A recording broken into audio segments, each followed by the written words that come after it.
بسم اللہ الرحمن الرحیم۔ شروع اللہ تعالیٰ کے نام سے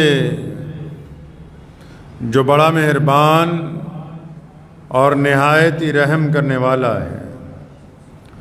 تمام حضرات سورہ فاتحہ اور درود پاک پڑھ لیجئے۔ اعوذ باللہ من الشیطان الرجیم، بسم اللہ الرحمن الرحیم، الحمدللہ رب العالمین، الرحمن الرحیم، مالک یوم الدین، ایاک نعبد و ایاک نستعین، ایاک نعبد و ایاک نستعین، ایاک نعبد و ایاک نستعین، اہدنا الصراط المستقیم، صراط الذین انعمت علیہم غیر المغضوب علیہم ولا الضالین، آمین۔ دروشی پڑھیے۔ اللہم صلی علی محمد وعلی آل محمد کما صلیت علی ابراہیم وعلی آل ابراہیم انکا حمید مجید۔ اللہم بارک علی محمد وعلی آل محمد کما بارکت علی ابراہیم وعلی آل ابراہیم انکا حمید مجید۔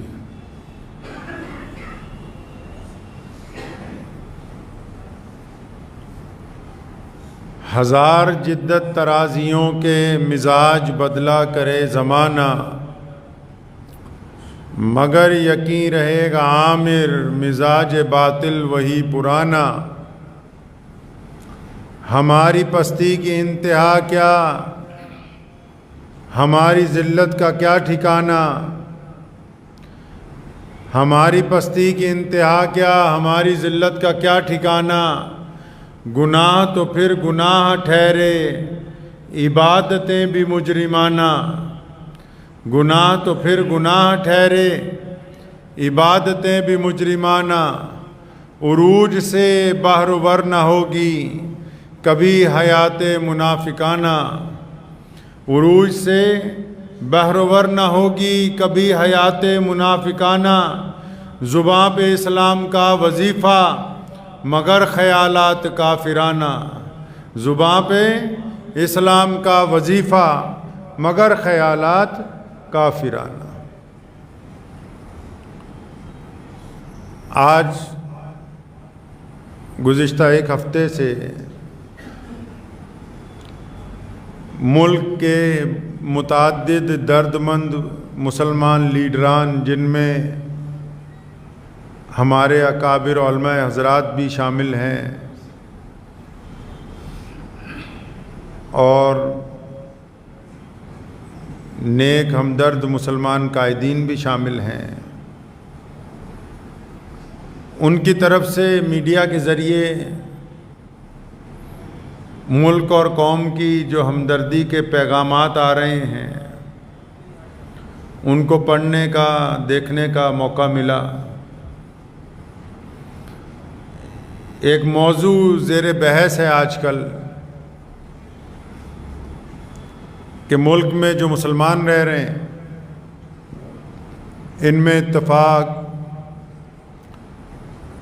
آپس کے اندر ایک پلیٹ فارم پہ جمع ہو کے اور قوموں کی طرح ملک کی خدمت کریں اور عزت اور وقار کی زندگی گزارنے کا راستہ اختیار کیا جائے۔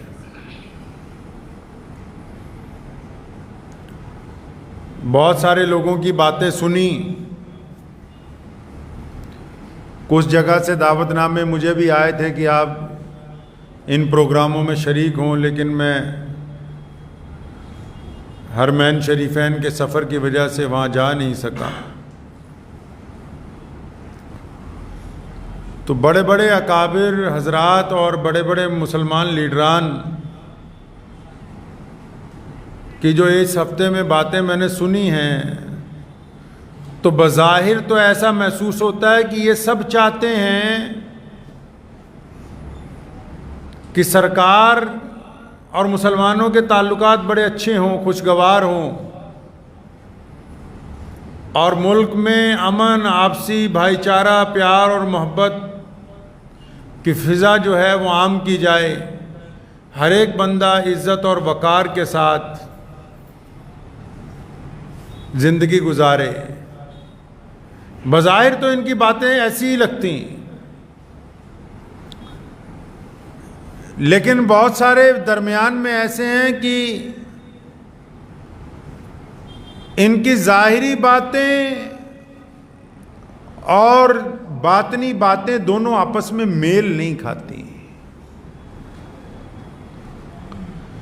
یہ بات ٹھیک ہے کہ سب یہ کہہ رہے ہیں کہ اتفاق ہونا چاہیے، پیار ہونا چاہیے، محبت ہونا چاہیے، اور اپنا اپنا فارمولہ جو ہے وہ پیش کر رہے ہیں.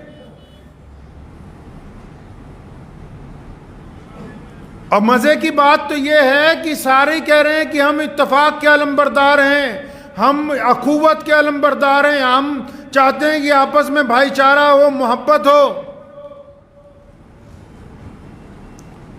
کمال کی بات یہ ہے کہ یہ جتنے مسلمانوں کے لیڈر ہیں بار بار کہتے ہیں بھی ہم چاہتے ہیں کہ مسلمان ایک پلیٹ فارم پہ آؤں، لیکن ان کا کردار یہ نہیں بات کرتا ہے.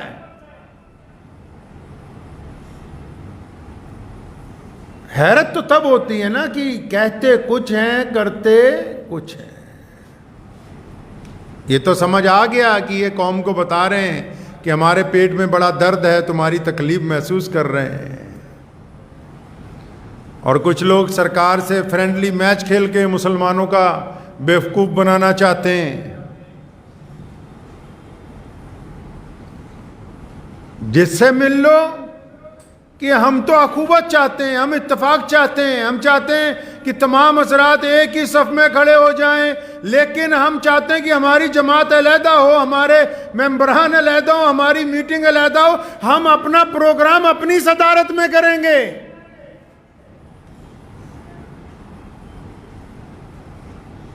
کہتے یہ ہیں کہ ہم اسلامی طریقے طرز پر چل کے آپس میں اتفاق کے علمبردار ہیں، آپسی بھائی چارے کے علمبردار ہیں. ہم تو چاہتے ہیں کہ نفرتیں ختم ہو کے محبتیں عام ہو جائیں، لیکن اپنی اپنی ڈپلی بجائیں گے، بار بار شور مچاتے ہیں. عجیب، مجھے اس لیے آج بار بار علامہ عامر عثمانی رحمۃ اللہ علیہ یاد آئے. انہوں نے کہا ہے نا کہ عروج سے بحر و بر نہ ہوگی کبھی حیات منافقانہ، زباں پہ اسلام کا وظیفہ مگر خیالات کافرانہ.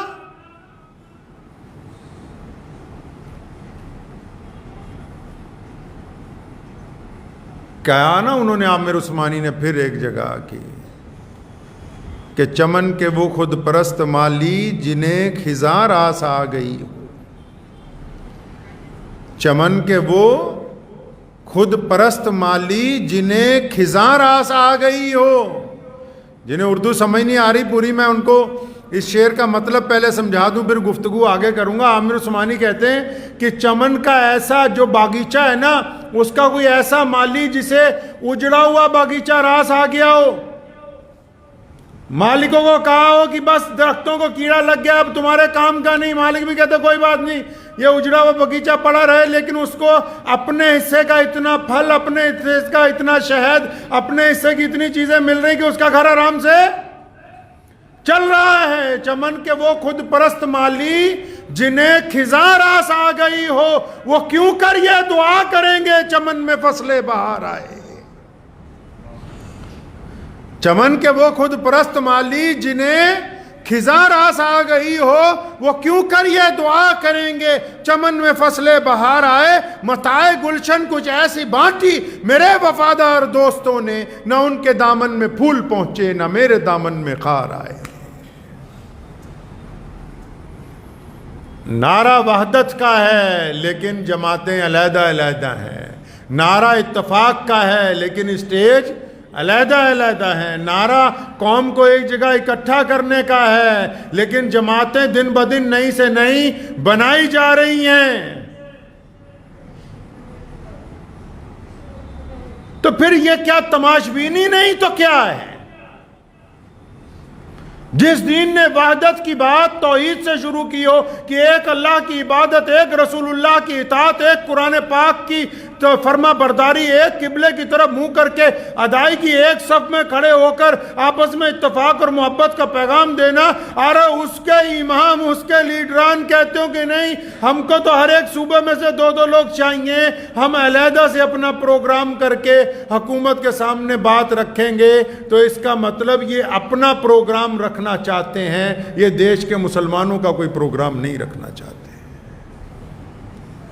یہ اپنا رکھنا چاہتے ہیں۔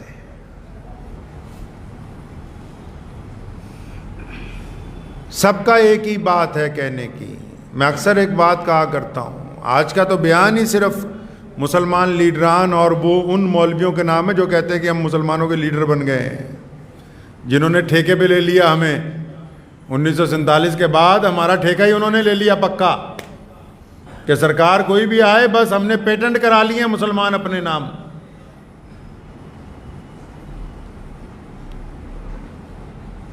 بار بار ایک بات دہرائی جا رہی ہے کہ ہم چاہتے ہیں کہ اتفاق بھی ہو، اتحاد بھی ہو، معاملات بھی خوشگوار بھی ہوں، عزتیں بھی ہوں، لیکن ہوں کس کے مطابق؟ نماز کس کے مطابق پڑھی جائے گی؟ قرآن پاک اگر پڑھا جاتا ہے تو اس کا لب و لہجہ کیسا ہونا چاہیے؟ زکوٰۃ اگر دینی ہے تو اس کا معیار کون طے کرے گا کتنی ہونی چاہیے؟ حج اگر ادا کرنا ہے اس کے ارکان کون طے کرے گا کہ حج کے اندر کون سے ارکان ہونے چاہیے؟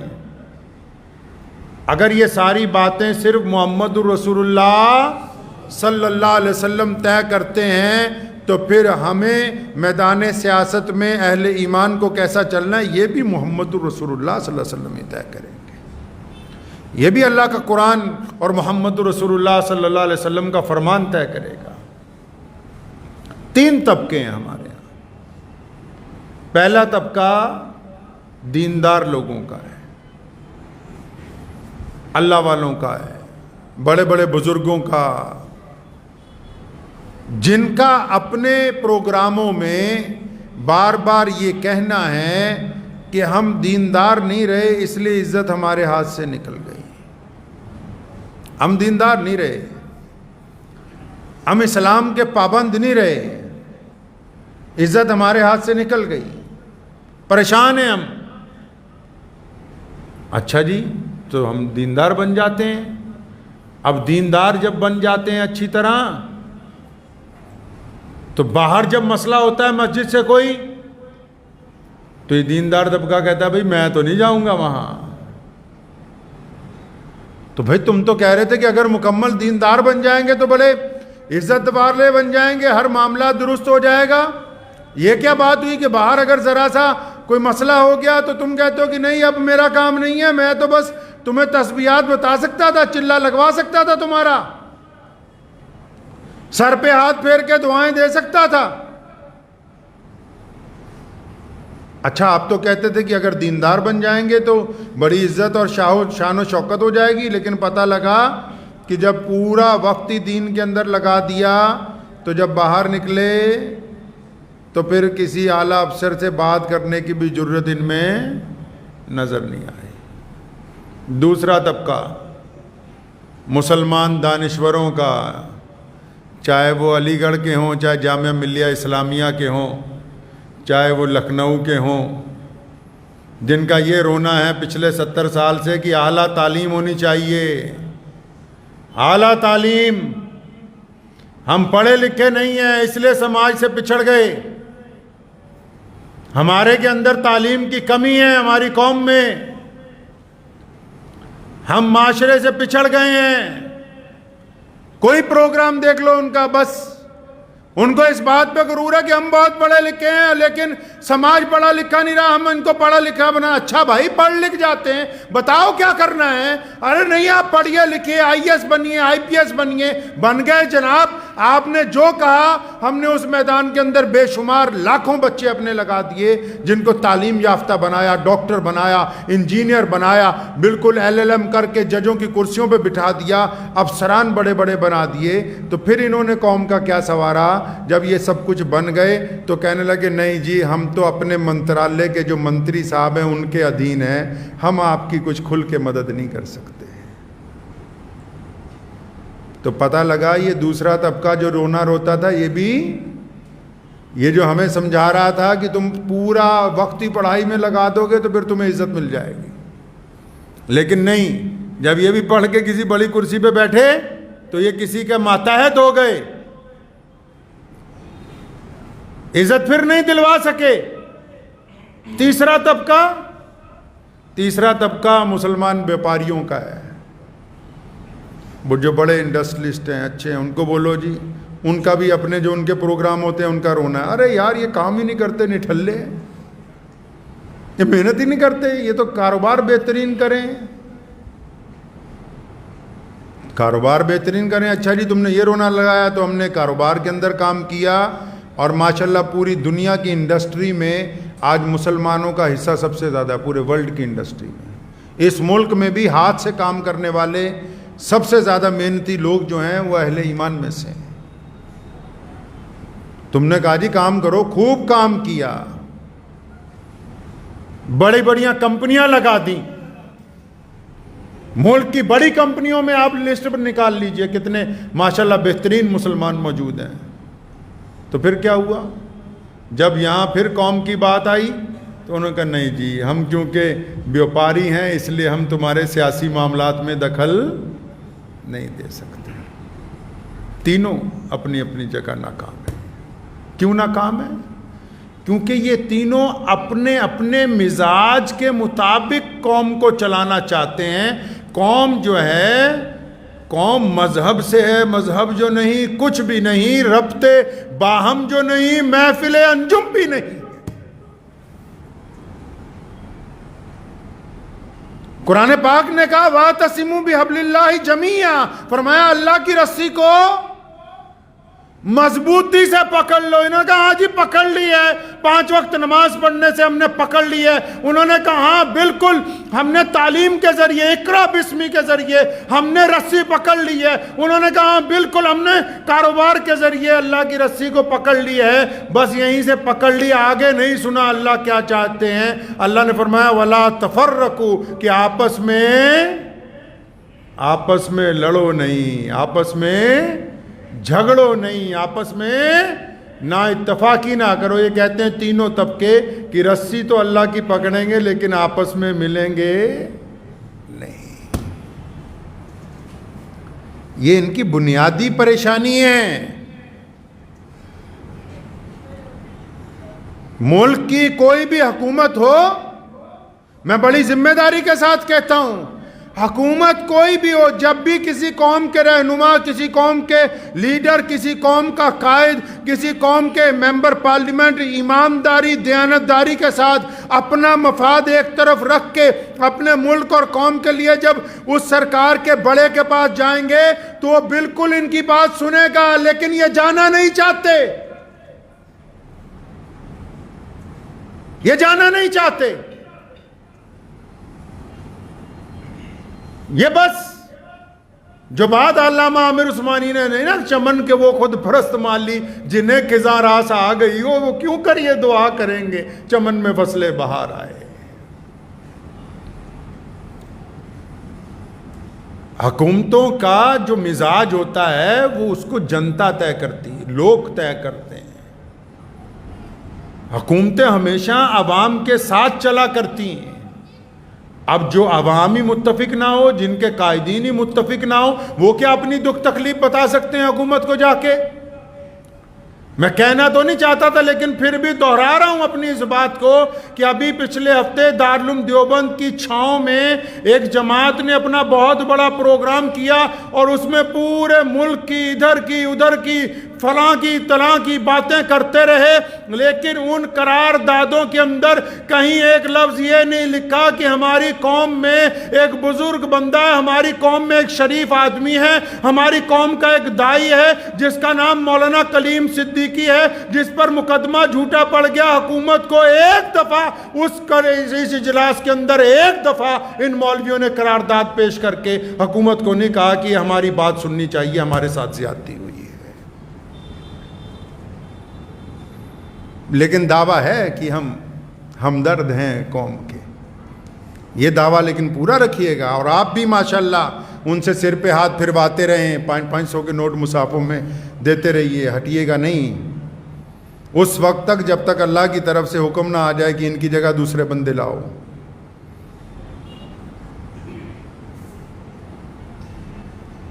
قائد وہ ہوتا ہے جو اہل اقتدار کے سامنے، جو حکمرانوں کے سامنے اپنی قوم کے دکھ درد کو رکھ سکے۔ چمچوں اور لیڈروں میں فرق ہوتا ہے۔ حکومت کو چمچوں کی ضرورت نہیں ہوتی۔ حکومت کوئی بھی ہو، سرکار کوئی بھی ہو، چمچے تو جب کئی سرکار بنتی بہت سارے آ جاتے، لیکن آپ کو یہ راز کی بات بتاؤں، حکومت کو چمچوں کی ضرورت نہیں ہوتی، حکومت کو لیڈروں کی ضرورت ہوتی جو آ کے بتا سکے ان کو کہ زمین پر کیا اچھا چل رہا ہے، کیا برا چل رہا ہے۔ تم یار بات کرتے ہو، ایمان کی بات کرتے ہو، اپنی دیش کی مٹی کی بات کرتے ہو، پیار اور محبت کی، لیکن زمین سے اوپر آسمان کے نیچے درمیان کی ایسی بات کرتے ہو نہ جہاں ہمارے پلے پڑ رہی نہ سرکار کے پلے پڑ رہی ہے۔ اگر آپ یہ کہتے ہیں کہ ہم مسلمانوں کے نمائندے ہیں تو آپ کو اپنے کام کرنے سے پہلے نمائندہ اگر مسلمانوں کا نمائندہ بننا ہے تو اللہ اور اس کے رسول صلی اللہ علیہ وسلم کے حکم کے مطابق بننا ہوگا۔ آپ کی مرضی نہیں چلے گی، آپ کو اللہ اور اس کے رسول صلی اللہ علیہ وسلم کے حکم کے مطابق نمائندگی کرنی ہے۔ آج بس جمعے میں ارادہ پہلے تھا کہ پیارے نبی حضرت محمد رسول اللہ صلی اللہ علیہ وسلم کی سیرت کے کچھ اور واقعات پیش کروں گا، لیکن گزشتہ ایک ہفتے سے لگاتار یہی بیانات سن رہا تھا تو دل میں آیا کہ کم از کم اپنی قوم کے جو بڑے ہیں ان کو گزارش ہی کر دوں کہ حضرت اگر آپ واقعی اتفاق کی بات کرتے ہیں تو ہمیں تو آپ سارے کے سارے بڑے اکابر حضرات، جتنے بڑے اکابر علماء ہیں، جڑے بڑے اکابر مسلمان لیڈران ہیں، ہم نے تو ان کو ابھی تک ایک اسٹیج کے اوپر نہیں دیکھا ہے، ہم نے ان کو ایک اسٹیج پہ نہیں دیکھا۔ یہ باتیں اتفاق کی تب ہوتی ہیں جب عملی طور کے اوپر اس کا نتیجہ کیا جائے۔ پیارے نبی حضرت محمد رسول اللہ صلی اللہ تعالیٰ علیہ وسلم نے ہمیں یہ درس دیا ہے، آپ صلی اللہ علیہ وسلم نے یہ بات سمجھائی ہے ہمیں کہ آپس میں نا اتفاقی نہ کریں۔ مسلمانوں کو تو رسول اللہ صلی اللہ علیہ وسلم نے ایسی باتیں عطا فرمائی جو پوری دنیا کے لیے فائدہ مند ہیں، پوری دنیا کے انسانوں کے لیے محبت کی علم بردار ہیں، پوری دنیا کے انسانوں کے لیے فلاح و بہبود کے علم بردار ہیں، پوری دنیا میں ظلم و ستم کے خاتمے کے لیے، پوری دنیا کے مظلوموں کی مدد کے لیے فائدہ مند ہیں۔ اور یہ اتنے کمزور ہیں کہ حضور صلی اللہ علیہ وسلم کی شان میں بے ادبی ہو تو اس پر بھی کچھ نہیں بولتے، جبکہ ان کو پتا کہ پوری کائنات میں مسلمانوں کو اپنی جان سے، مال سے، ہر شے سے زیادہ اگر کوئی قیمتی ہمارے نزدیک ہے تو صرف اور صرف حضرت محمد رسول اللہ صلی اللہ تعالیٰ علیہ وسلم کی ذات گرامی۔ میں حکومت کو بھی بتانا چاہتا ہوں کہ یہ بولیں یا نہ بولیں، ہم آپ کو بھی بتانا چاہتے ہیں مسلمانوں کو تمام باتیں منظور ہو سکتی ہیں، پیارے نبی حضرت محمد رسول اللہ صلی اللہ علیہ وسلم کی شان میں بے ادبی منظور نہیں ہو سکتی ہے۔ تو اس لیے آپ تمام حضرات سے گزارش ہے جو جس علاقے میں رہتے ہیں کہ جو مسلمان لیڈر، جو مسلمان مولوی اتفاق کی بات کرے تو پہلے اس کے کردار میں دیکھیں کہ کیا واقعی اس میں کوئی اتفاق والی بات ہے بھی کہ نہیں ہے۔ اگر یہ مسلک کے اندر نا اتفاقی میں پھنس گیا، اگر یہ ذات و برادری میں نا اتفاقی میں پھنس گیا، جو اپنے گھر میں ایک جماعت کے دو ٹکڑے کر کے بیٹھے ہوں وہ اتفاق کی بات کرتے ہیں، جو مسلک کی بنیاد پر دوسرے کو غیر مسلم قرار دے دیں وہ بھی اتفاق کی بات کرتے ہیں۔ حیرت انگیز گفتگو ہے ان حضرات کی جن کو ذمہ دیا گیا کہ ہم آپ کو اپنا امام بناتے ہیں، آپ کو اپنا قائد بناتے ہیں، تو وہ صرف دعوتیں اڑاتے ہیں، وہ دکھ درد کی بات ہی نہیں کرتے، وہ پریشانی کی بات ہی نہیں کرتے۔ بندہ وہی ہے جو دکھ درد کے اندر دوسرے کی تکلیف کو سمجھے۔ گھر کا بڑا تو اسی کو کہتے ہیں نا جی، ہر بندہ اس کے پاس جاتا ہے، اپنا دکھ بتاتا ہے، تکلیف بتاتا ہے، اور جب گھر بہت بڑا ہو، جو یہ ملک بھی ایک گھر کا درجہ رکھتا ہے، اگر یہ ملک اتنا بڑا ہے اور اس گھر کا جو بڑا ہے اس کے پاس کوئی بندہ پہنچے ہی نہ اپنی قوم کا دکھ درد لینے کے لیے، دور دور ہی شور مچاتا رہے، اخباروں کے اندر ہی شور مچاتا رہے، تو میں یہ سمجھتا ہوں پھر وہ بندہ اپنی قوم کا بڑا ہو نہیں سکتا۔ اس لیے مسلمانوں سے گزارش ہے کہ اگر اب بار بار آپ کو دھوکہ کھانے کی عادت ہی پڑ گئی ہے تو پھر یہ دھوکہ آپ ہی کو مبارک ہو۔ جو لوگ بار بار ایک سراغ سے ڈسے جاتے ہیں، محمد رسول اللہ، کہیے صلی اللہ، زور سے صلی اللہ، صلی اللہ۔ بڑی پیاری بات ہے جو آپ کو بتانے لگا ہوں۔ محمد رسول اللہ صلی اللہ علیہ وسلم نے فرمایا جو ایک سوراخ سے، سوراخ ایک ہے نا، جو ایک سوراخ سے بار بار ڈسا جاتا ہو وہ ایمان والا ہو نہیں سکتا۔ دعا کیجئے اللہ تعالیٰ مجھے بھی آپ سب کو ان باتوں پہ عمل کی توفیق عطا فرمائے۔ وآخر دعوانا ان الحمدللہ رب العالمین۔